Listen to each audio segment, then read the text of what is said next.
Welcome into the Fantasy Focus Football Podcast. Field and Matthew and Daniel and Stephania. And for a second there, I was a little bit nervous, Dave, that our drops didn't work.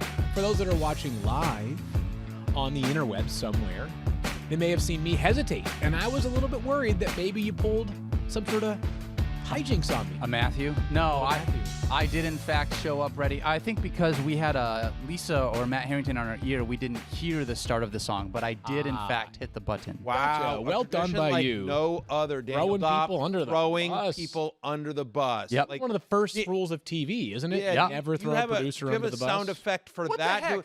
Hold on. No. What do you mean? Isn't that the first rule of TV? Never throw your producer under the bus. When Field just said to me, Daniel, I was worried you didn't do the show right. He literally threw me under the bus. Yeah. But you're not like a producer.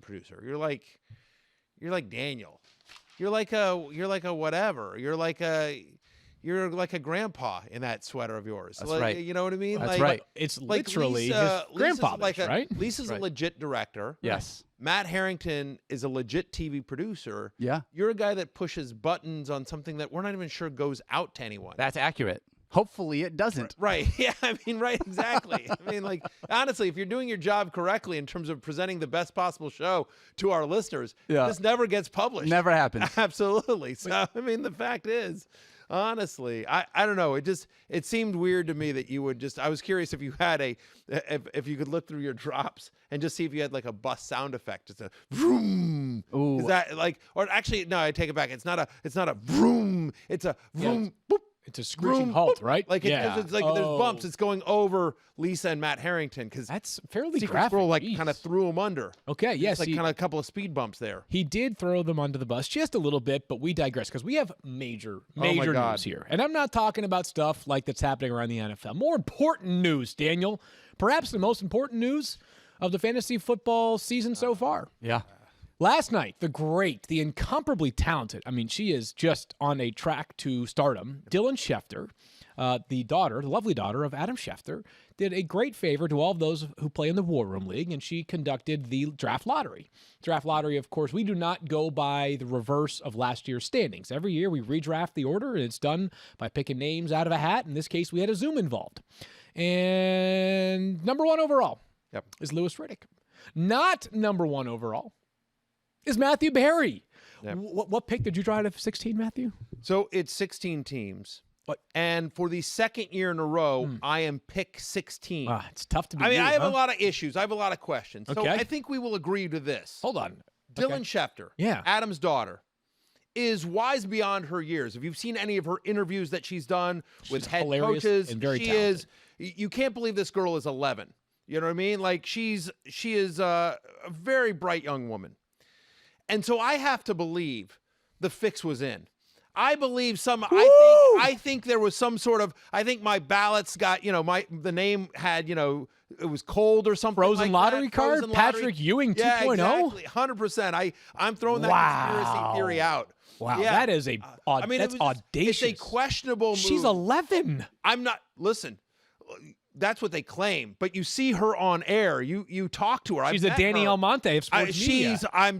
She's a brilliant young woman. She's unbelievably bright and wise behind her years. And by the way, and also a devoted daughter to her father, Adam.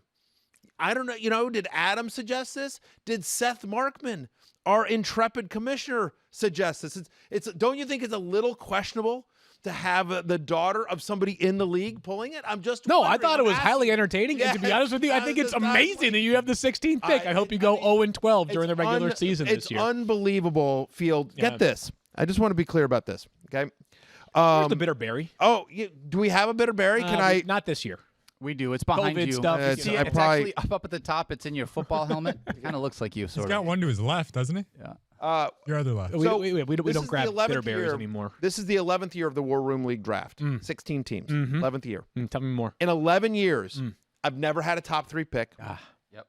Terrible. Only 3 times in 11 years. Only 3 times in 11 years, Field. I've had a pick in the top 8. God. Like I've only had a pick in the upper Matthew. half Oh, of my the gosh. league 3 times Oh. in 11 years. Wow. Don't you wish So, we'd give him a hug You're right like now? the anti-Washington football team. It's wow. pretty good line. And the truth is that if I were representing Dylan Schefter, I would point out the fact that how could she possibly be blamed considering I've had insanely bad luck the entire time that I was that I've been in this league. So I don't know. Anyway, so whatever. Kudos to Dylan and Adam Schefter. I'm pick 16. The only thing I can say here, the only positive thing I can say here, Field Yates, last year, pick 16, I finished second in the War Room League. If you are interested in following along to the War Room League, you can follow Scott Clark at @all_biz, the Adam Schefter of the War Room League. Yeah, he is the insider. Hello, Stephania, by the way. Stephania has pick 5 Hello. in the upcoming War Room. How do you feel about your selection this year, Stephania? Well, I've had some good practice. I think I've hovered around the 4 or 5 pick for the last several years. So, and one year I did really well. I think we came in second. One of the years we were in that top 5 pick. And then last year, not so much. Well, Stephania, so I'm hoping for, look, you know what? The fantasy draft, the fantasy marathon draft, I had the 5th pick. So I got a little feel for it. Unfortunately, as you know, 16 teams in our War Room League, which makes everything else go out the window after the first round. Yeah. I have a question for you, Stephania and Field and Daniel. And Thirsty Cow, maybe we put up this as a poll, and then we're gonna get to Kenyon Drake, and we got a lot of news to get to. But I have been offered to trade out of 16. Okay. I'm not going to tell you what pick because I don't want to, but it's somewhere in the middle of the draft. Basically the middle of the draft. So I'm curious, would you rather have the turn in a 16-team league? Would you guys rather have 16 or somewhere in the middle of the draft? I want to be quick about this because I know there's a lot with the league. Is it a 2-quarterback league? Is there any special? It's a 1-quarterback league, 16 teams, PPR. Just straightforward. Straightforward. It's an extra flex. You start an extra flex, but there is. I want the turn. I want the turn. I want the turn. I think I'd rather be middle of the pack. I want middle of the pack as well to secure a top running back with that 9th, 10th, 11th, 8th. What would be middle of the pack? 7th to 12th? Whatever. Yeah, somewhere in that range. Okay. Somewhere in that range. That's what I would prefer personally. All right, let's get it going. I'm mulling. I'm thinking it over. I'm thinking it over. So we will. We shall see. Did it hurt? What? It does. Thinking it does hurt. It does. It absolutely hurts. All right, let's get rolling here. It absolutely hurts. Time now. And just, by the way, the last thing I'll just say, and then we move on. I just want to be clear, in case it wasn't. I'm obviously joking about everything. Like, I don't believe there was any actual malfeasance or skullduggery. You know what I mean? I'm just having fun there. I believe it was all on the up and up. Yeah, we all know as much. All right, Stephania, let's get to you right now. Dan, you want me to ask her about a couple of injuries? Is that correct? That where we're going to get started? You want to start there? Oh, I'm sorry. Stephania. Extra, read all News or noise? Loud noises! Hold on. I totally screwed this up. And you know why? Because I'm reading the wrong show note. That's what happened. So I'm going to take this one. This is totally my fault, Stephania. And Matt Harrington, my apologies. He's talking to me in my ear. And I'm so perplexed. I'm flummoxed by figuring out how Matthew could have such bad lottery luck that my mind is jumbled. What I really wanted to ask you about, Stephania, is actually not news or noise. We'll get to that in just a moment.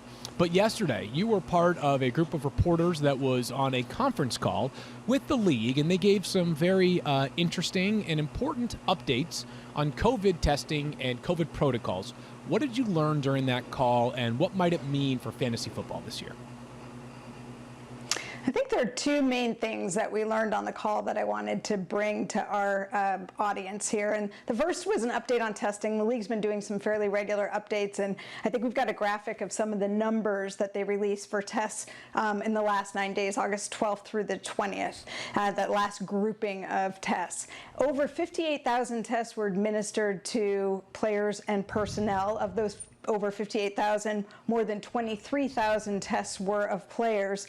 0 positive tests among players during that window, 6 new positive among other personnel.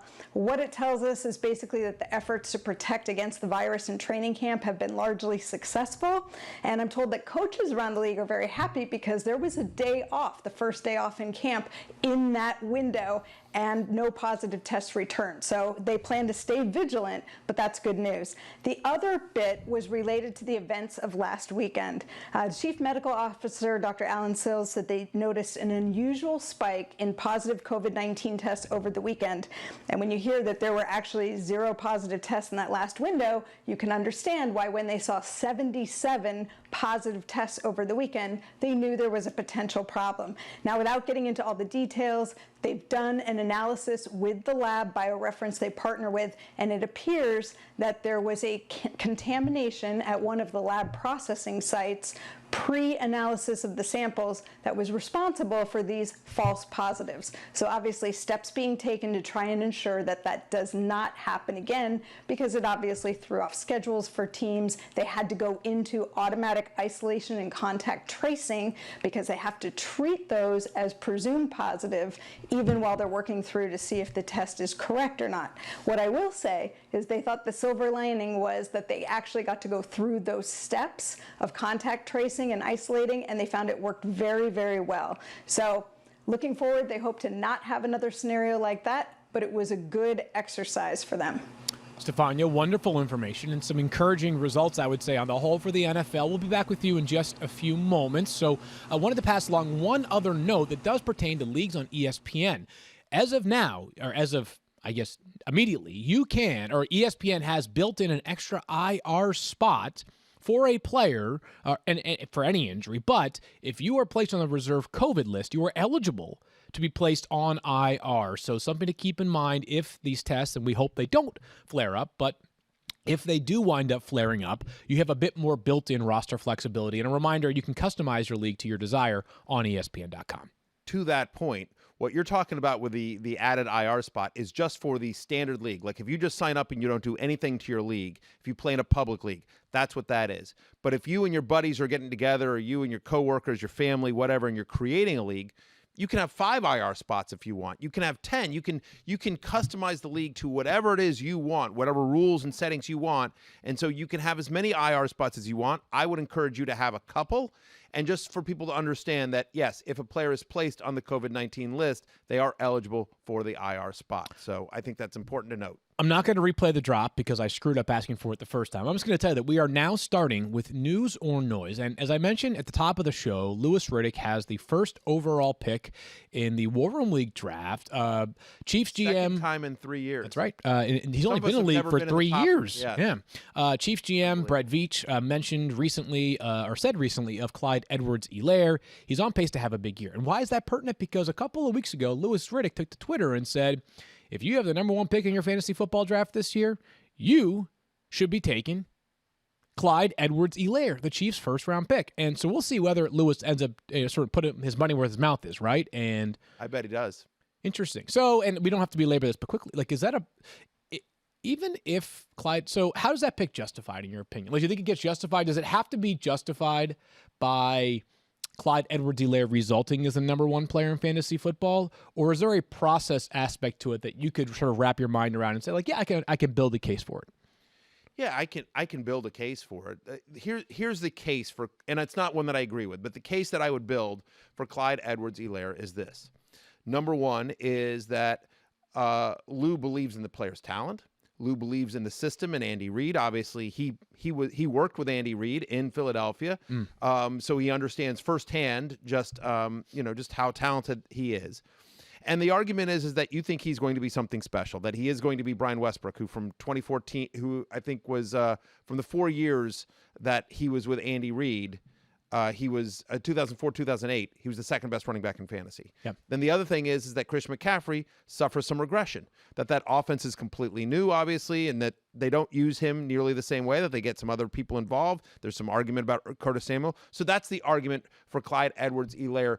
In a 16-team league, you're going for upside. You're swinging for the fences. And so if Lou believes that that's a bigger swing at the fence, CEH, than CMC, then that's the argument for it. Yeah, it'd be interesting to see how it all plays out. We'll see if Lewis does actually go with Clyde Edwards-Helaire. The draft is the night before the season begins, so I'm sure people will see it all over Twitter. A couple of other questions for Stephania. The reason I believe he does it very quickly is that 2 years ago when he had the number 1 pick, he was saying Saquon over Todd Gurley, who was sort of the consensus number 1 2 years ago. Well, Barkley was not the consensus number 1. This is Barkley's rookie year. Yeah, it feels different to me circumstantially, but at the end of the day, it's your fantasy team for everybody who's making a pick, whether it's 1, 2, 10, wherever you go, and ultimately, at the end of the year, there's only one winner, and that person is proven correct.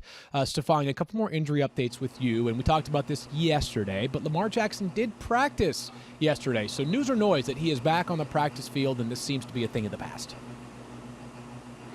I think it's news in that it confirms that our noise statement from yesterday was correct. That's the news. I mean, look, we said that this was not a big deal. We expected him back yesterday, but you can plan on the Ravens with just under 3 weeks till the regular season begins to be cautious with him, because obviously you don't want something that's not a big deal to turn into a big deal. All right, Stephania, let's keep it short and sweet there. As you said, this is noise, but or news as a result of noise yesterday. But there is maybe some more pertinent stuff that could actually be interesting and newsworthy. As yesterday we discussed Kenyon Drake and the Cardinals, we learned after the fact that he was in a walking boots, and Kenyon Drake, the threat to Adam Schefter's insider throne, apparently, took to Twitter to break a little more insight. What can you tell us about Kenyon Drake being in a boot? Well, according to him, he said, no worries, I'm good. His coach backed it up. Cliff Kingsbury said it's not a big deal, it's just nicks and bruises, and they're being cautious with him. And this is that time of year. We're probably going to be saying this a lot, where teams, if something small crops up, they're going to take it easy, scale it back, do everything they can to protect the players so that there's no issue come week one. I will say this. Matthew tweeted about, seeing a player in a walking boot is not ideal. That is true. The problem is a walking boot can be used for anything ranging from a fracture or a major ligament injury to just offloading the weight of the foot so that it's giving the foot a break, if you will. I think that in this case, it's noise, not news, but good observation, Matthew. I appreciate it.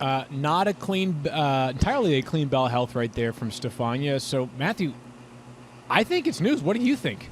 I think it's news as well.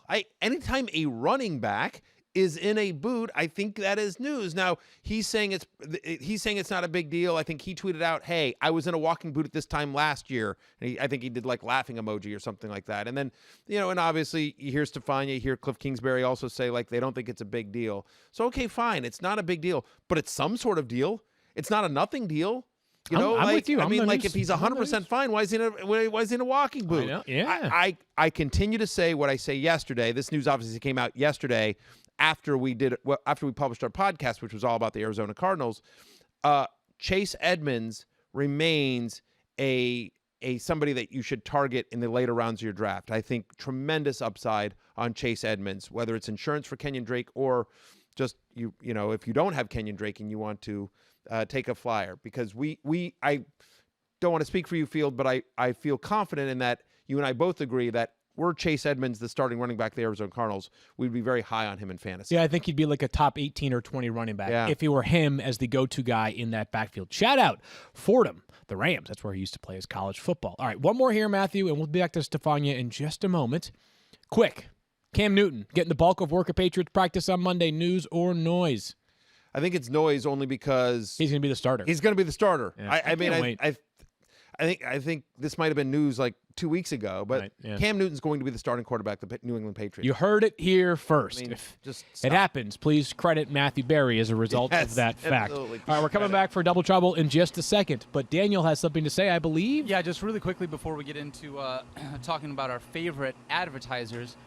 When we were talking about COVID and the IR spots we can have, the max that you can have in an ESPN league is four IR spots. Okay. So what we're suggesting is if you want more than that, add those 4 IR spots and then have a couple extra bench spots that your league has designated that you guys know that's how it works. All right, I just wanted to be clear on that. All right. Yeah, that's my mistake. Double Trouble coming back in a second, but first, Stephania Bell. Did you know that right now Geico is offering an extra 15% credit on car, motorcycle, and RV policies? That's 15% on top of the money Geico could already save you. So what are you waiting for? Your dog to make you breakfast in bed? Rico! With Belgian waffles and a fresh fruit compote? Rico's sleeping. No chance for me. As nice as that sounds, it's probably never going to happen. But at least there's never been a better time to switch to Geico. Save an extra 15% when you switch by October 7th. Visit geico.com to learn more. When it comes to scoring great hires for your business, Field Yates, you may be up against some obstacles, like having a ton of applicants, but difficulty finding the right ones for your job. or finding time to hire while running your business, plus trying to ensure workplace safety, which I know is important to you. That's why you need ZipRecruiter on your team, no matter the industry, healthcare to manufacturing to business services. ZipRecruiter makes hiring faster and easier. Oh, and now you can try it for free at ZipRecruiter.com/06010. Hey, check out this stat, Field. 4 out of 5 employers who post on ZipRecruiter get a quality candidate within the first day. Get better than that. So add ZipRecruiter to your roster to help you win the hiring game. To try ZipRecruiter for free, go to ZipRecruiter.com/06010. That's ZipRecruiter.com/06010. ZipRecruiter.com/06010. ZipRecruiter, the smartest way to hire. Double trouble. Double trouble. Double trouble. Double trouble. As of this moment, they're on double secret probation. Throwing the flag on somebody. You know, Daniel threw a producer under the bus at the beginning of the show. I'm going to do the same thing to a researcher because our note here says double trouble Oakland Raiders. Kyle, wow. You've been living in a bunker for the past 6 months? The Raiders play in Las Vegas. I didn't put that label there. I just had Raiders. Okay, fair enough. All right, I'll throw somebody else under the bus. I just got to figure out who I am supposed to throw under the bus.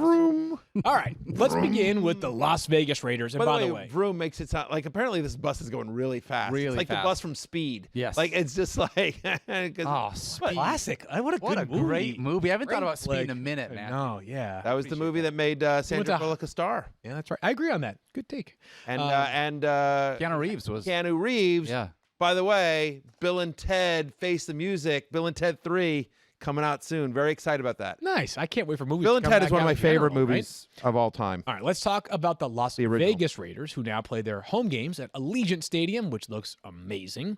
The best player in the Raiders' offense, in our opinion, I think we agree, is Josh Jacobs.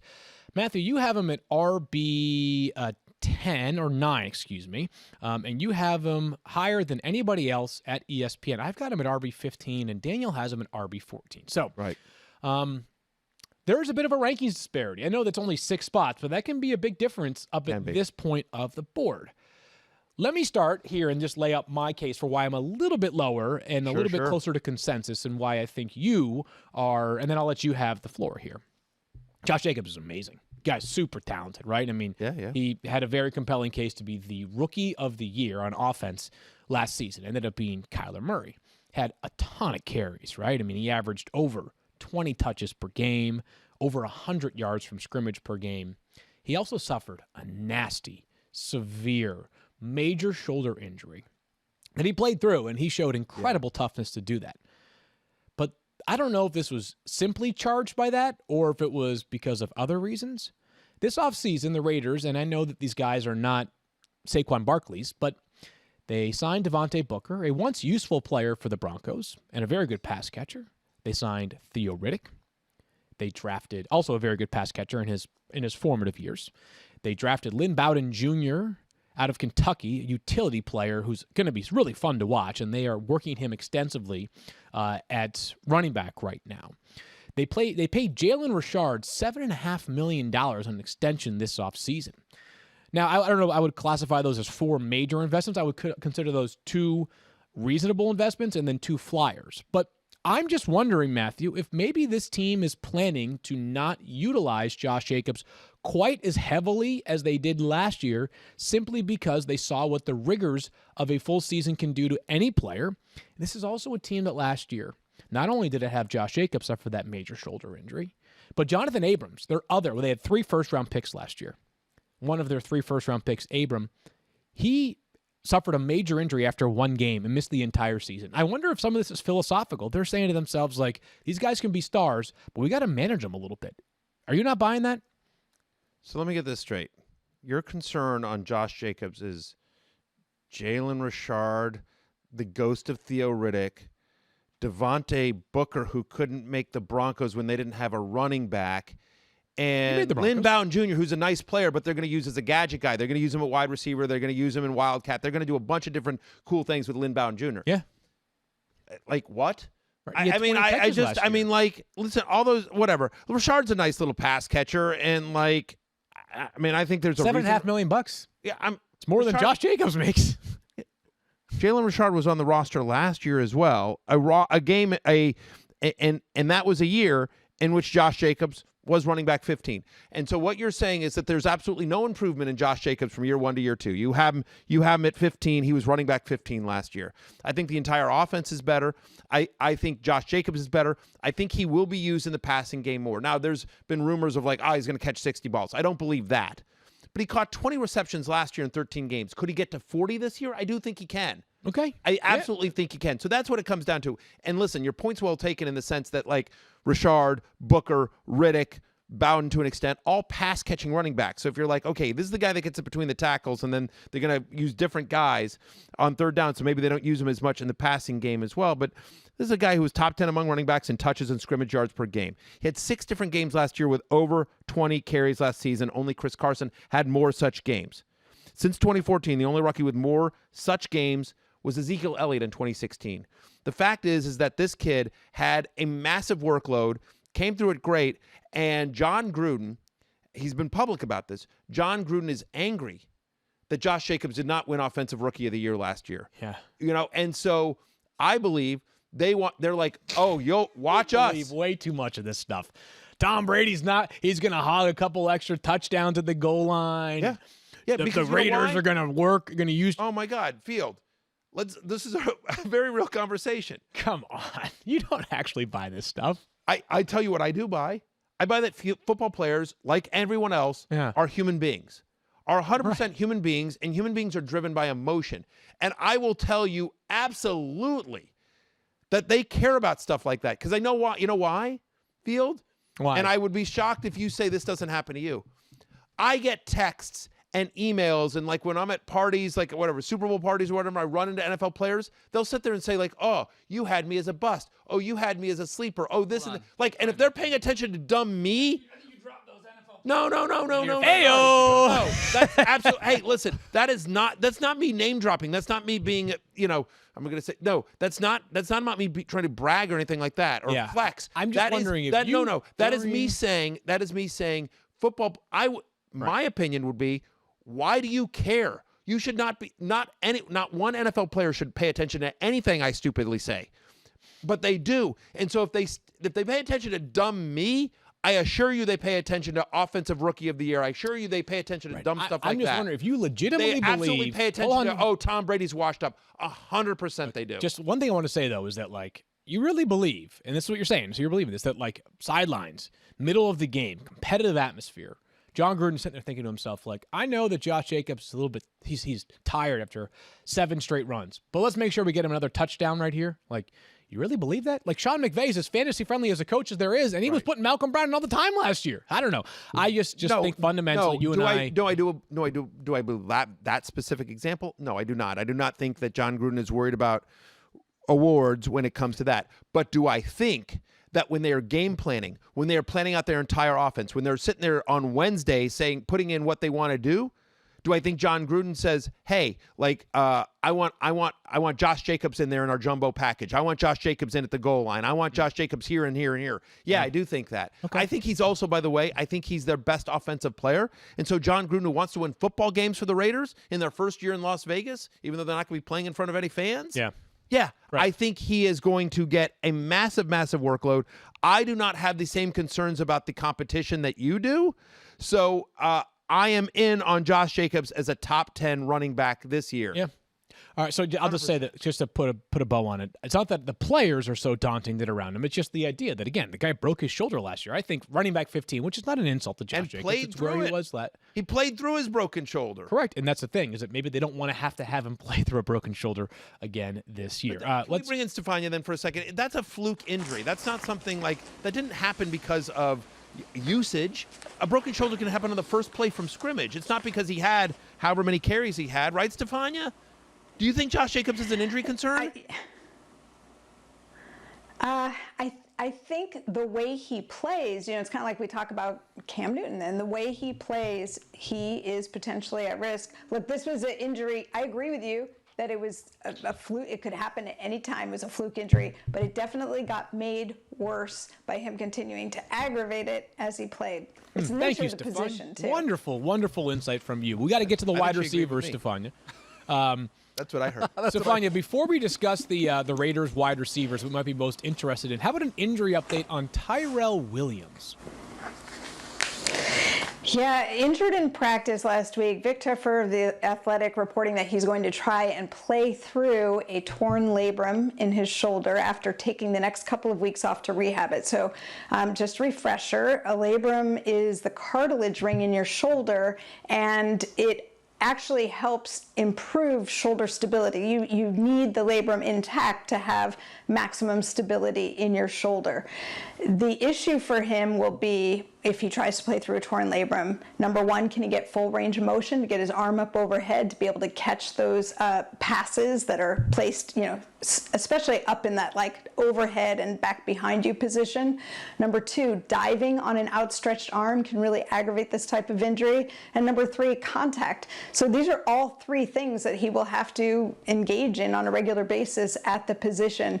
And so my question is twofold. Number one, can he be ready for week one? We don't know the answer to that yet. And then number two, even if he is ready for week one, can he stay healthy enough to perform? And I don't think we're going to know that until we see him, and even then every week's going to be a risk. He did play through a torn labrum in his other shoulder while he was a Charger, and he played pretty effectively. He ultimately needed surgery on it, but every injury is different, so you can't necessarily compare that episode to this one. All right, Stephania, this is a tricky one here, but we appreciate the insight. I'll come back to you in just a couple of minutes here. So we're going to put 4 wide receivers in a category, Matthew, of basically the late round flyer bucket.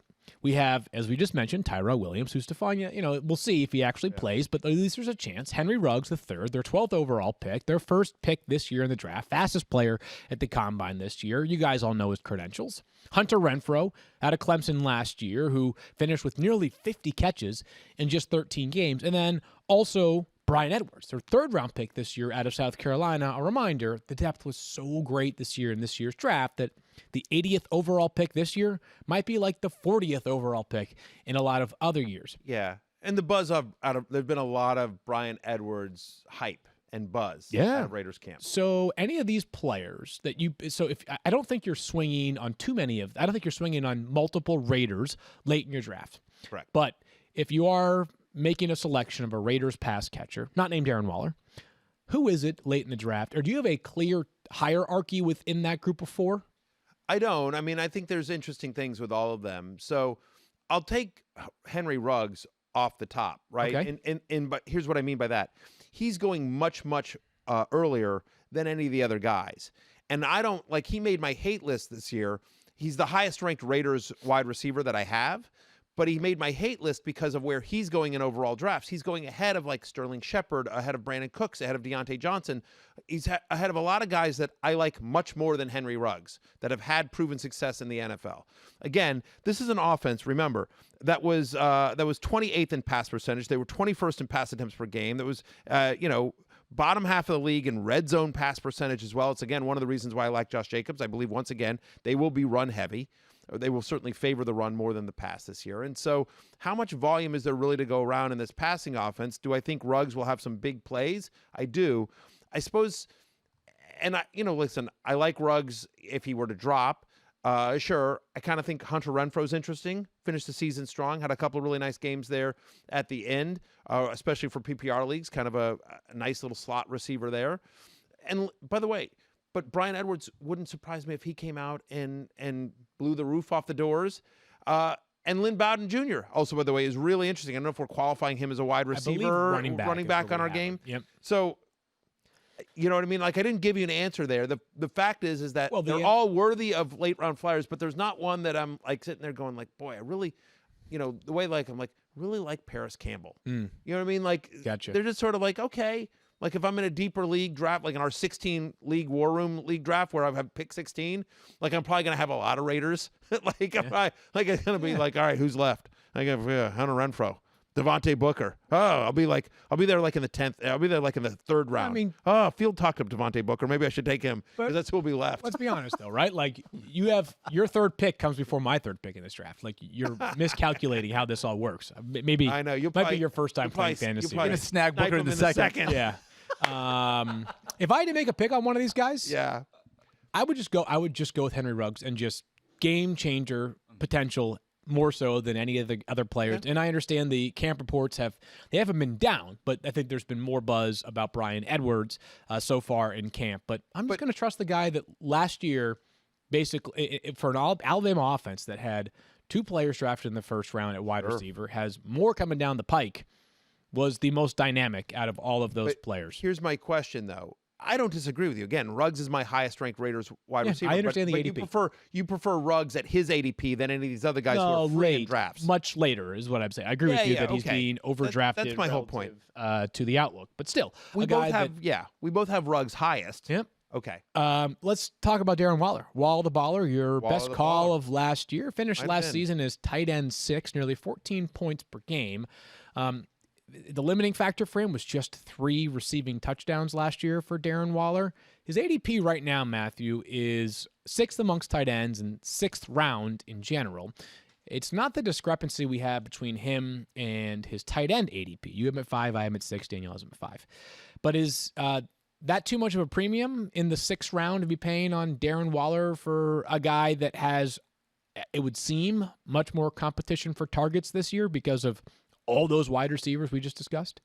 The weird part on Darren Waller, and I appreciate that. That was like, that was a call that worked out for me last year in a big way. But he's a guy that didn't even get an end zone target in 11, 15 games last year, right? And it's just weird. So they have Jason Witten there. They have Foster Moreau, who actually had more touchdowns. They locked Foster Moreau. They had more touchdowns there. I have him at number 60 overall, so I have him as a 7th round pick. So he is going higher in the overall than I would have, a round higher. So I guess, yes, if you go by my ranks, slightly higher. I think he's fine. I like Darren Waller as a player. I actually like him a lot. But to your point, I think this is a run-first offense. I think there's a lot of competition for targets, not just in the wide receivers, but also suddenly the tight end room got a little bit more crowded. Like, I don't think Jason Witten's a fantasy factor, but do I think he plays enough snaps that he saps a little bit? Right. Possibly. Yeah, I was going to say, you don't sign him to have him sit on the bench. He's going to play 25 to 40% of the snaps, I would think. And if they play 2 tight end sets, like, that means somebody is getting moved off the field a little bit. So I'm with you. It's probably a little bit of a richer premium than we probably would prefer.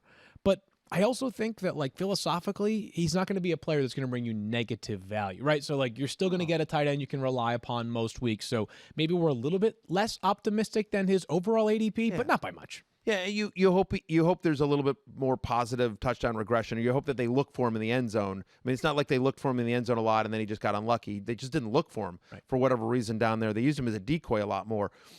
What I will say, though, is that if he winds up in like the 7th round, I'm fine with it. Again, he's my top. I have him as the 5th tight end, but I will say that he's the start of the next tier. That I do think Kelsey, Kittle, Andrews, Ertz, that is a tier. And then there's another tier, and so he starts the next tier. As I've said, my philosophy this year on tight ends has been I want to either be one of the first or one of the last in my league to get a tight end. And at pick 16, I'm most likely going to be the last. Yeah, Jason Witten might be my starting tight end. So salty. Chargers coming up next, but first, I'm a bitter berry. It's on brand for me. Hashtag bitterberry. Here's a fact for you. Not all synthetic motor oils are created the same. Crude oil is like a bag of mismatched rocks, all different sizes and shapes coming together. Natural gas is more like a big bag of marbles, all uniform in size and shape and designed to work together, reducing friction in your engine. That's why when Pennzoil reinvented motor oil, they started with natural gas, not crude. Pennzoil synthetic-based oil is 99.5% free from the impurities you'd find in crude oil.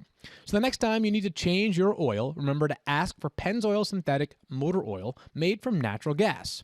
It gives you unbeatable engine protection. The proof is in the Pennzoil, based on Sequence IVA wear test using SAE 5W-30. You know, total male body grooming is essential nowadays, but a lot of you are hesitant to manscape. You're afraid you might cut yourself, which is understandable. That's why Manscaped has redesigned the electric trimmer. The Manscaped engineering team spent 18 months perfecting the greatest below-the-waist trimmer ever created. And they just released their new and improved Lawnmower 3.0. This third-generation trimmer features a cutting-edge ceramic blade to reduce grooming accidents thanks to advanced skin-safe technology pioneered by Manscaped. I actually use this everywhere from the neck below and from the waist up before I did any of the downstairs stuff to make sure that it worked. It is a fantastic razor. When I tell you this thing is premium, I mean premium. The battery will last up to 90 minutes, so you can take a longer shave. The waterproof technology allows you to groom in the shower, guys. In the shower. One of the coolest features is there's this little LED light which illuminates the grooming areas for closer and more precise trimming. We want you to experience Manscaped's new Lawnmower 3.0 firsthand for yourself with 20% off and free shipping when you use the code FFF at manscaped.com. That's 20% off and free shipping with the code FFF only at manscaped.com. Let's head over now to the Los Angeles Chargers for part 2 of Double Trouble, and Melvin Gordon is gone. Austin Ekeler is not just the starting running back of the Chargers with less competition, Matthew. He's also a lot richer. He's one of the great success stories from the undrafted free agent pool in recent years. He signed a 4-year extension worth over $24 million maximum. So happy for a guy who went to Western State in Colorado to play his football. He was RB6 last year on a points per game basis, 19.31 points per game.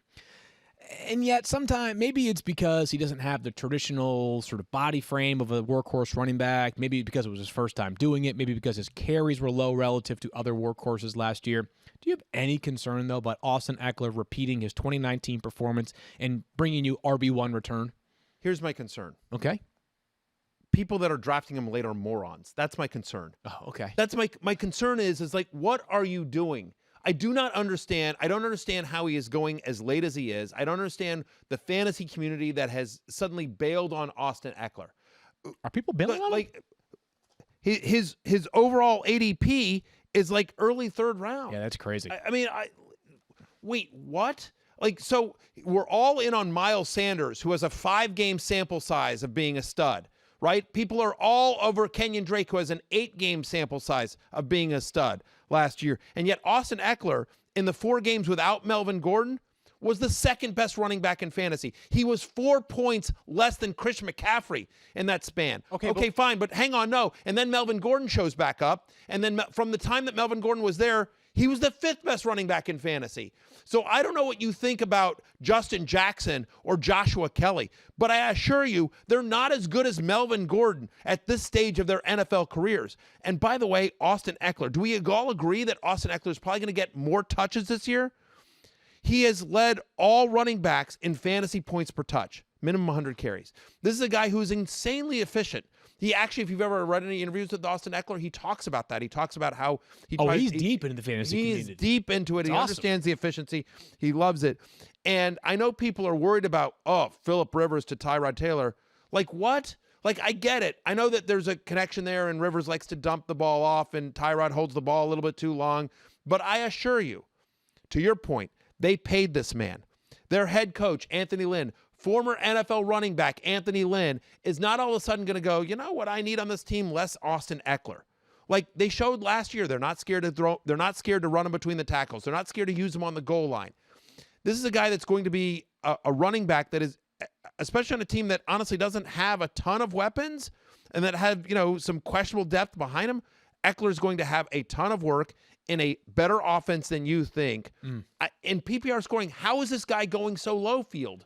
So I'm going to try to make the case. I'm not against? saying that I necessarily agree with it, but he had 132 carries last year. So even in a workhorse role, and I understand that Melvin Gordon was part of the mix from week 5 on last year, still 132 carries, not a huge number, right? We're talking about Ezekiel Elliott at twice that, maybe even more this year. I think, Matthew, and I could be wrong here, I think part of the thinking is, last year, the stars sort of aligned in this regard. The Chargers could not get out of their own way last year. They were constantly digging themselves into holes. They were constantly in the perfect game script for Austin Ekeler to have 8, 9, 10 catch performances. Now, the counter to that is, although previously on the podcast I've spoken of other running backs that are in the neighborhood of Christian McCaffrey as a pass catcher amongst running backs, the 2 best pass catching running backs in the NFL, in my opinion, Christian McCaffrey is in a class of his own, and then it's Austin Ekeler. So as much as maybe his workload won't be as substantial as other workhorse running backs as a runner, and as much as maybe 92 catches might be a little bit less attainable because they won't be playing from behind constantly, because the overall approach here will be a bit more conservative. You go from one of the most turnover-prone quarterbacks over the past year to almost literally the least interception-prone quarterback in the NFL, which is Tyrod Taylor, that maybe they have a few less opportunities for Austin Ekeler to have 8 or 10 catch performances. But that's a long way of saying, like, I'm not totally sold on it. Like, I think it's probably I have him as running back 8, so I'm confident. Like if I see higher than me. If I see him going somewhere between picks 9 and 14, I think to myself, yeah, sounds about right. Yeah, I mean, so for me, the big difference is in the overall. I have him at running back 10, but I'm at 11th overall. Like, so I have him as a, late first round, early second round pick. His current ADP, as we've talked about, is in the 3rd. He's going in the 3rd round. And so I just think that's insane. And like, I can't believe that I have to bang the drum here for Austin Ekeler, but apparently I do. Yeah, I think I just think he's being massively disrespected and underappreciated by the fantasy community. Well, let's change that. He's now making a lot of money. Let's all appreciate him as much as the Chargers do. I was thinking about wide receivers this year who maybe have been affected most in perception right now based off of a quarterback change. And I think that there are 2 that come to mind where our value has dropped most dramatically for them because of a quarterback change. And I think it's a tie, or maybe it's a 1A, 1B, however you want to phrase it, with Keenan Allen and Julian Edelman. But in your opinion, is Keenan Allen the wide receiver most affected by a quarterback change this offseason? If this were not Tyrod Taylor, but it was Phillip Rivers coming back for another year, we might be talking about Keenan Allen as one of our 5 ranked wide receivers, top 5 ranked wide receivers. Right now, Matthew, I am at 19, you have him at 21, Daniel has him at 20. His ADP is 22nd amongst wide receivers. This is a dramatic change for him at quarterback. Yeah, I mean, look, and he's fine. And so, look, Keenan Allen's a nice player.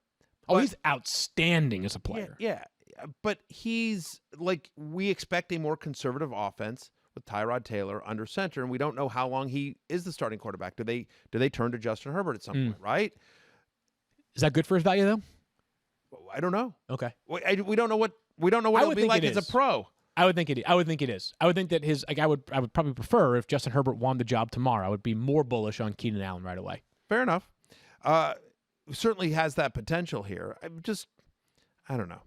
The and it's different offenses, everything like that, right? But for me, when Tyrod Taylor was in Buffalo, there you go. Yeah, they averaged under 30 passes a game, right? Dead last in the NFL. Yeah, dead last for over 3-year span. So how much of that is Tyrod versus the offensive system? But by the way, Anthony Lynn was on that staff there. Yes, he was. He was the running backs coach. He was the assistant head coach. He was the head coach, interim head coach. Like, he had a bunch of roles. There was a lot of turnover. Anthony Lynn had a quick rise in Buffalo. He did. Yeah, but yes, that's the expectation. It's one of the reasons why he's comfortable with Tyrod as a starter. He knows him well from their time together in Buffalo.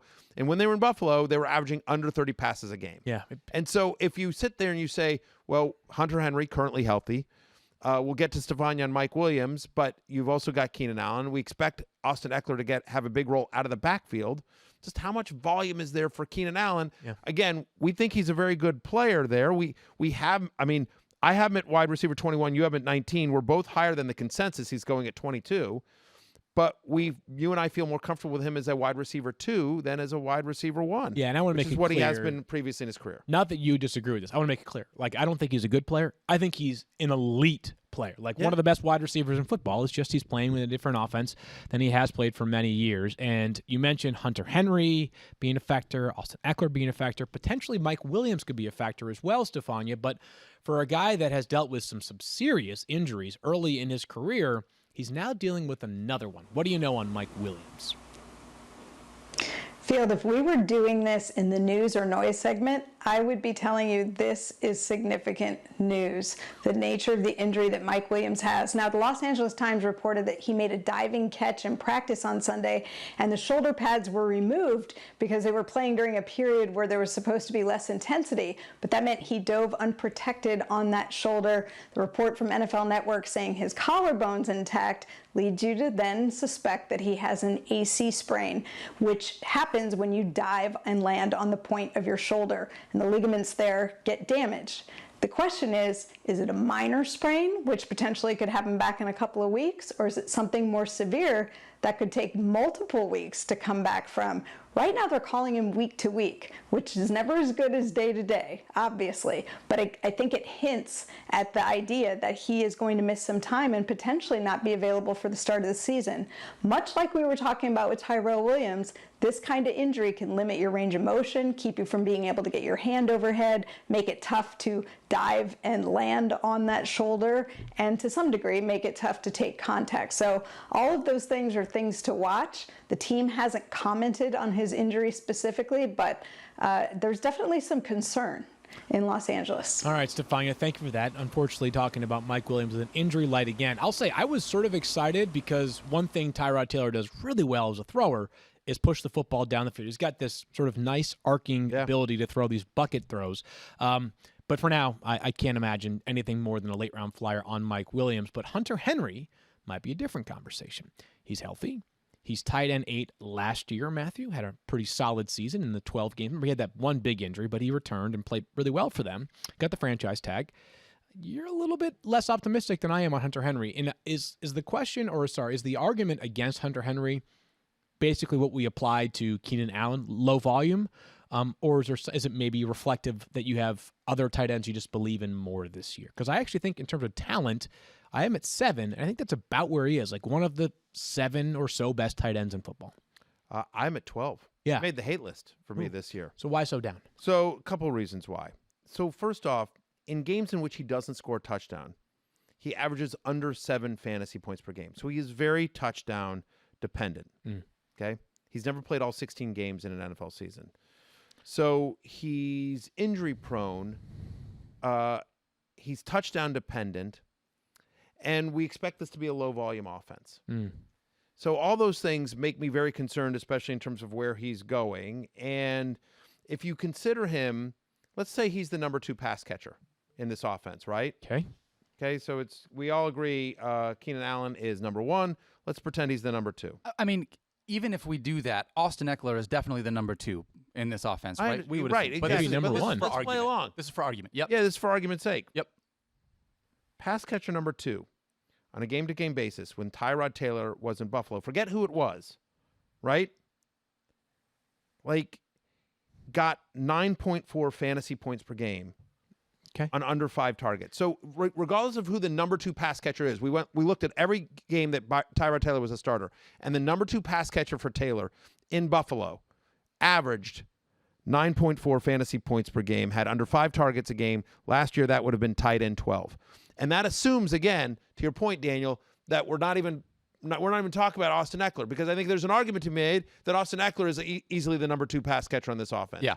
So again, touchdown dependent, injury prone, low volume offense, and we don't expect Tyrod Taylor to throw in the red zone and the end zone to the tight end as much as Phillip Rivers did when he was in Los Angeles. Pretty simple for me is that first time for him last year playing without Antonio Yates alongside him yielded a pretty solid season, right? Even in 12 games, he still had over 650 receiving yards and 5 touchdowns.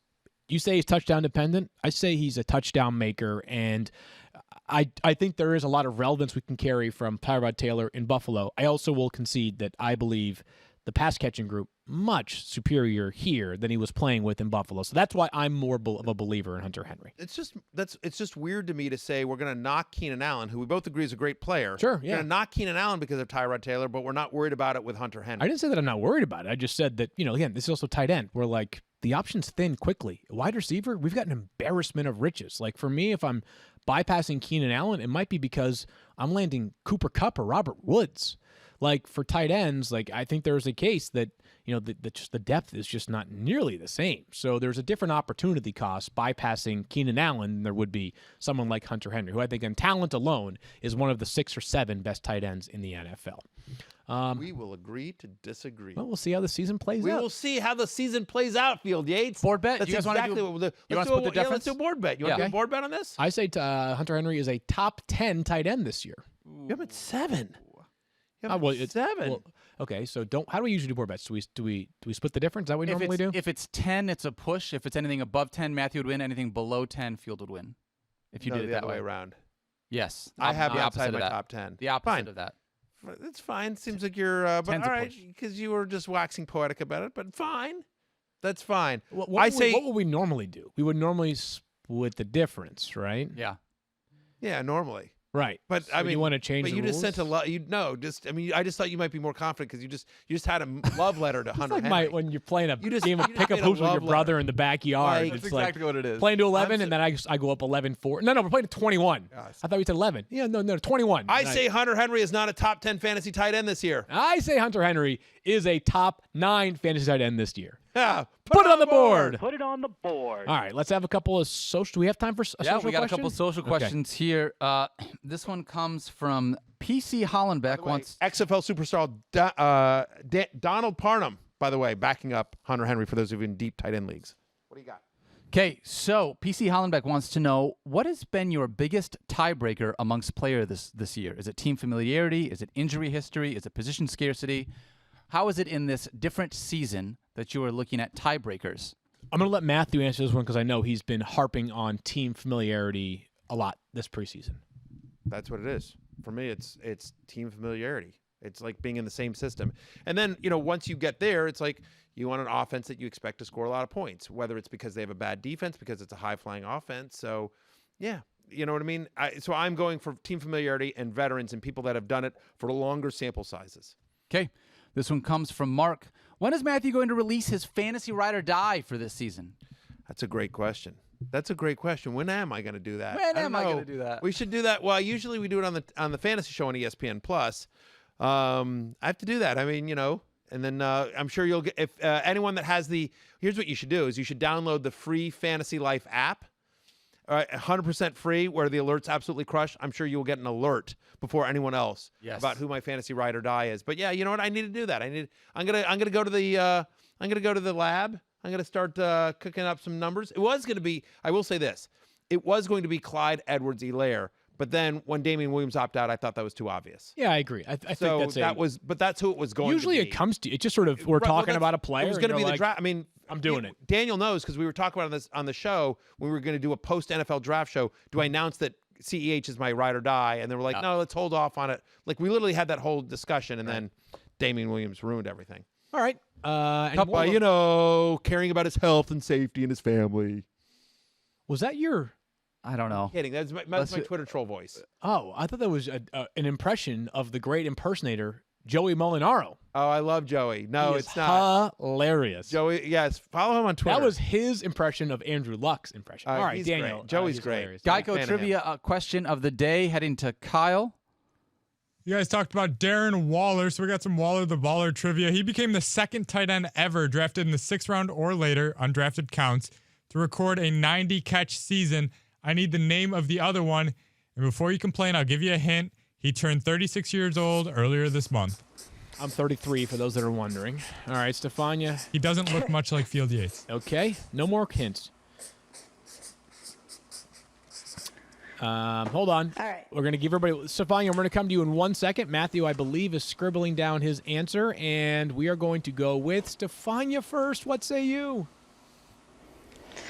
I thought of this name quickly because I love this guy so much, and 6th round draft pick by my 49ers, Delanie Walker. Ooh, nice pick right there, Delanie Walker. I'm going to go with... I don't think that's correct. Matthew, what do you got? I think that is correct. I'm interesting. Bitter. I'm so bitter. I wish I'd thought about that. I'm going. I don't know where he was drafted, but I'm going Jason Witten, Waller's teammate. The hint of the age. Jason Witten. It was a 3rd round The pick. hint of the No, age. I got that don't one believe wrong. It was him as well. I think I might actually have this one. Nice. Antonio Gates, Kent State Golden Flash power forward. He recently, I got to figure he's close to 36, right? I love the idea of Field Yates, but you trust Matthew's got here to trust Stephania. Again, Stephania Bell with the right answer. Delanie Walker? Delanie Walker Wow. in 2015. Antonio Gates never had 90 catches in a season. That stuns me. Wow. Really? That's a great call, I Stephania. Good love job. Delanie Great Walker. job by you, Stephania. Must have been with the Titans. Well, here's what gave it away to me. I followed Delanie Walker's career. I love Delanie Walker. I knew he was drafted by the Niners in the 6th round. When Kyle hinted at 36 years old, I'm like, he's got to be in about that range. I got you, Stephania. That And was my rationale. Antonio Gates, 89 grabs in 2005 field. So sorry. Wow, that is impressive. Kyle is Good job by Hey, Kyle. Daniel, Stefania's in on like a the heater. 5th or 6th round at pick 16, do you think Delaney Walker will be there for me? Hopefully, maybe fingers crossed he'll make it Hopefully. down to you. All right, there you go. Matthew being bitter again. Stop. By tomorrow, he'll be all happy. Stefania, You congratulations talk. on the Nice. 5th overall pick. I can't wait for you to win the league this year. We look forward to that. We are coming Your back. pick is what? You the Irish Twins, you and Matt 3rd Harrington. overall pick, me and Matt Harrington Right. looking for a win. We're back with Double Trouble on Wednesday. Until then, we'll talk to you later. Peace out!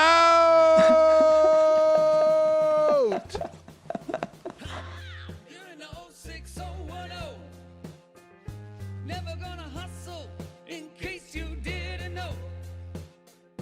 Matthew Berry, TMR. You guys go ahead, give me grief for being on SportsCenter for 45 seconds. I think you could do better than me because I don't think you could. Jailbait, Field Yates. You're terrible at #improv. At Field Yates. At Field Yates. Stephania.